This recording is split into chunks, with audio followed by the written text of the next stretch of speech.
Live from the world's capital markets, here are the financial headlines brought to you by Vantage. Hello and welcome to Friday's Daily Financial Reports.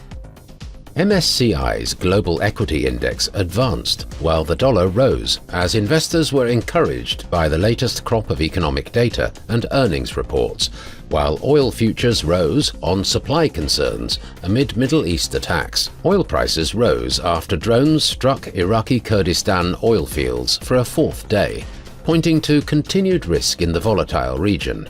Oil output in the semi-autonomous Kurdistan region has been slashed by between 140,000 and 150,000 barrels per day. Gold prices edged lower, weighed down by a stronger US dollar and robust US economic data, while caution persisted as markets awaited clarity on tariff developments.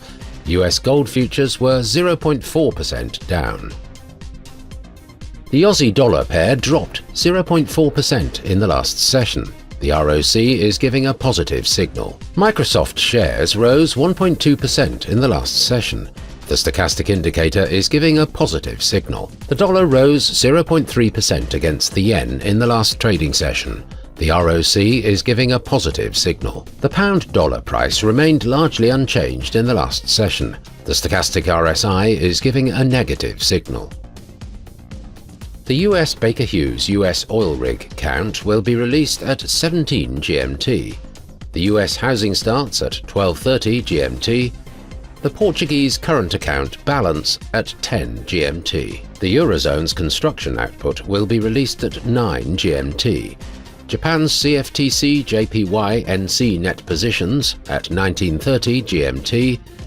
The UK's CFTC GBP NC net positions at 19:30 GMT.